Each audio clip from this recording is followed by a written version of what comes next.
안녕하세요, 무당혜정입니다. 오늘은 이렇게 이제 새롭게 이전한 전환해서 이제 방에서 이제 영상 촬영을 하고 있고요. 이 액자가 있다 보니까 이 조명 두 개가 이제 좀 비추고 있습니다. 그리고 여기 천장 조명도 이렇게 비추고 있고, 이 점은 또 이제 장소를 좀 바꿔가면서 앞으로 촬영을 좀 해볼까 하고 있고요. 정말 오랜만에 인사를 드린 것 같아서 좀 새롭고 죄송스럽기도 합니다. 오늘의 주제는 저희가 항상 말하는, 제가 항상 말을 하는 이제 명패.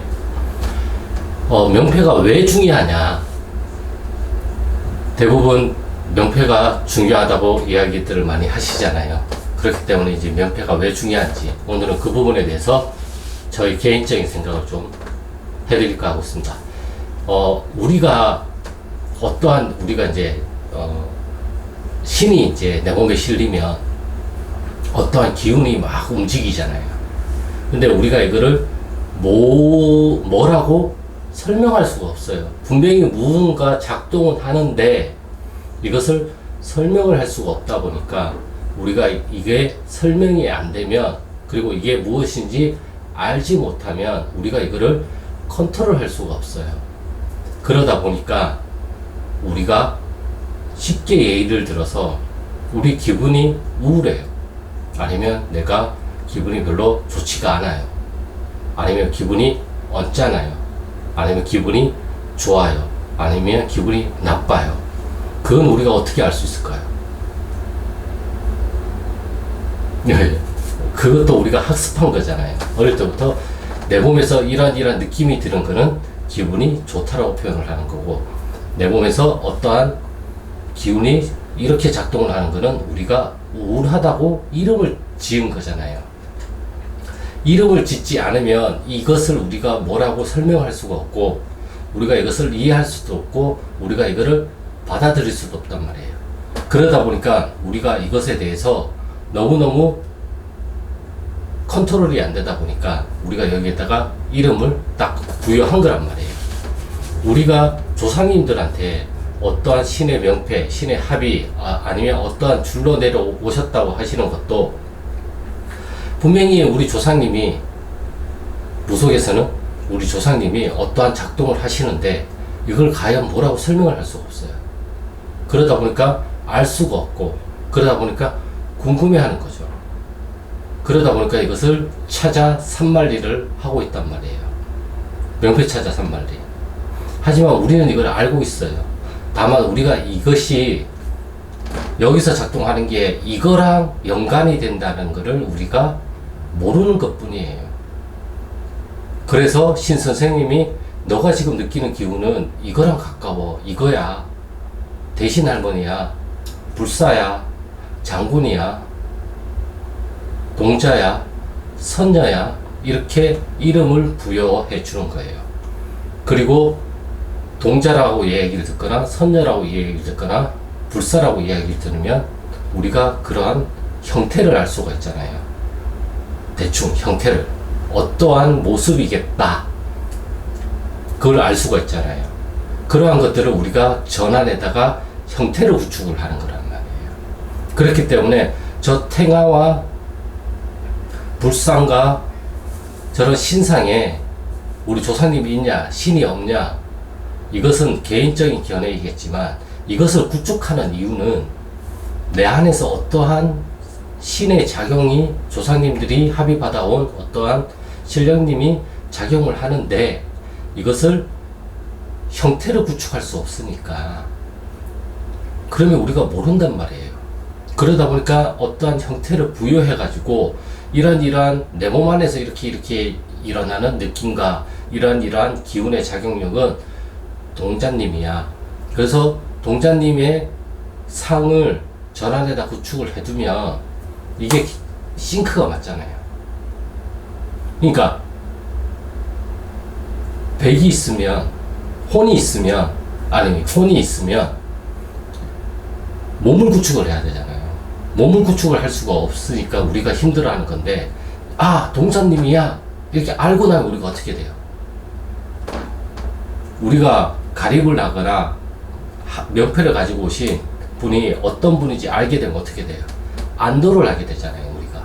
안도를 하게 되면서 우리가 더 명확하게 알 수 있고, 아니까 소통이 되고, 아니까 조정이 되고, 아니까 조율이 된단 말이에요. 모르니까 조율이 안 되고, 조정이 안 되고, 컨트롤이 안 되는 거잖아요. 그래서 우리는 이것을 좀 더 잘 다스린다기보다는 소통을 하기 위해서, 이 기운을 좀 더 잘 쓰기 위해서 우리가 어떠한 조상님이 어떠한 신령님의 명패를 가지고 오셨다, 줄을 잡고 오셨다, 합의를 받아 오셨다 라고 표현을 하는 것 뿐이에요. 아시겠나요? 저는 그렇게 생각을 하고 있어요. 그렇기 때문에 이 부분에 대해서는 개인적으로 다들 의견들이 다를 거라고 저는 생각을 하고 있어요. 지금 이게 너무 야심한 밤에 촬영을 하고 있다 보니까 좀 작게 이야기를 좀 하고 있습니다. 이 점 양해해 주시고요. 중간중간에 제가 이런 이야기들을 많이 해요. 그리고 이제 방금 밖에 나가서 중난천 산책을 쭉 하면서 허공 기도를 하고 들어왔단 말이에요. 그러다 보니까 목소리도 조금 가라앉아 있어요. 아무튼 이렇게 형태를 구축한다면, 우리가 조상님 사람이 죽으면 혼과 백이 나뉜다고 하잖아요. 근데 혼은 예측작용이고 백은 기억작용이라고도 설명을 한단 말이에요, 유교에서는. 근데 우리가 조상님들의, 우리가 제사를 지낼 때 지방을 쓰잖아요. 그거 왜 쓰겠어요? 조상님의 형태를 그 지방에다가 구축을 한 거란 말이에요. 거기에 우리 조상님이 거하신다고 생각을 하기 때문에. 그리고 무당인 나는 만인의 몸주잖아요. 대신인 내 몸에다가 싫잖아요. 그러면 조상님의 혼이 나란 사람의 백, 몸에 실려서 조상님이라는 형체를 구축을 하는 거예요. 그게 없으면 우리는 그걸 할 수가 없단 말이에요. 그래서 말문공수가 중요한 거고, 말문 트이는 게 중요하단 말이에요. 그러니까 이렇게 전안에다가 모시는 것들도 다 의미가 있어요. 중당에다가 노란색 꽃을 놓고, 소당에다가 흰색 꽃을 놓고, 육당에다가 빨간색 꽃을 놓는 것도 상징성이란 말이에요. 그런 상징성이 있기 때문에 우리는 여기가 소당 자리고, 여기가 중당 자리고, 여기가 육당 자리라는 것을 알 수가 있죠. 형태를 구축하지 않으면 우리는 그것을 알 수가 없어요. 다만 내 안에서 작용은 하는데 도대체 이게 누군지 모르니까 답답해 미치는 거죠. 그러니까 그거를 누군지 알기 위해서 여러 선생님을 찾아가서 상담도 하고, 그 자리에서 뭐 테스트도 하고, 그리고 가림을 하기도 하고, 눌림을 하기도 하고, 또는 내림을 하기도 한단 말이에요. 그렇기 때문에 형태를 구축한다고 생각을 하시란 말이에요. 그래서 제가 항상 어떤 기운이 작용을 할 때 항상 물어보라고 얘기를 했잖아요. 구축을 하는 거잖아요, 형태를. 이게 어디에 가까운지, 친가에 가까운지, 외가에 가까운지, 남자에 가까운지, 여자에 가까운지, 할아버지 같은지, 할머니 같은지, 남자 같은지, 여자 같은지, 나이대는 어느 정도 되는 것 같은지. 이 내 안에서 작용하는 기운이잖아요. 느낌. 기운이 분명히 작용을 하는데 이 기운이 뭔지 모르니까 우리는 답답하니까 점사가 안 난다고 얘기를 하는 거고. 근데 이러한 것들을 금방금방 잘 캐치하시는 분들은 이대조 할아버지가 물건 잘못 들어와가지고 덩치가 났네, 이런 식으로 점사가 나오기도 하는 거고, 이대조 할아버지가 배가 고프다고 하시네, 이대조 할아버지가 옛날에 객사를 하시는 모양이네, 그래서 신장이나 군웅으로 오셨네, 이런 식으로 이야기를 한단 말이에요. 이런 식으로 이야기를 할 수 있는 거는 나한테서의 이러한 기운적인 작용은 이대조 외할아버지, 이대조 할아버지랑 이대조 할아버지라는 형태로 구축을 하는 거란 말이에요. 형태로 구축을 하게 되면 우리가 알 수가 있잖아요. 대략적으로 어떠한 모습인 거고. 그렇기 때문에 그것을 자꾸 구축을 하다 보면 이것이 나중에는 자동적으로 구축이 된다고 제가 항상 설명을 해드리는 거고. 그러다 보니까 항상 스케치 하듯이 아니면 캐릭터를 만들듯이 제가 자꾸 해보라고 이야기를 하는 거예요. 그리고 제일 중요한 건 말문이에요, 말문. 뭐니 해도 말문공수가 나와야 돼요, 무당은. 그래야지만 이 말문공수가 내가 말이야 생전에 이렇게 했는데 왜 너는 이걸 안 알아줘? 이런 식으로 얘기를 하는 것 자체가 조상님을 닦아드리는 거예요. 보이지 않는 뭔가를 닦는 게 아니라, 유리를 닦는 게 아니라, 돌을 못 닦았다, 뭘 못 닦았다, 이러한 것들도 분명히 존재는 하지만, 제가 생각하는 거에 있어서 닦아드려야 된다라고 얘기를 한다는 것 자체는, 업을 풀어야 된다고 얘기를 한다는 것 자체는, 조상님이 가지고 있는 원과 한을 내 입 밖으로 자꾸 뱉어내는 거란 말이에요. 그게 닦아드리는 거예요. 다른 게 닦아드리는 게 아니에요. 그래서 이거를 자꾸 많이 실어본 조상님들은 나중에 가볍게 실리잖아요. 험하게 안 실리고 무겁게 안 실리고 가볍게 실린단 말이에요. 왜? 뭔가를 계속 풀어드렸으니까. 한을 계속 풀어드렸으니까. 한이 100개인데 한을 70개 정도 풀었어요. 그러면 어떻게 돼요? 100kg가 30kg로 된 거라. 100kg가 30kg가 된 거잖아요. 그럼 가벼워진 거잖아요. 처음에는 100kg에서 무겁게 실려요. 무당몸에. 그리고 기분도 별로 안 좋고.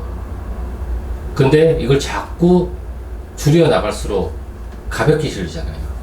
우리가 운동을 하거나 또는 다이어트를 하고 나면 몸이 가벼워진다고 얘기를 하잖아요.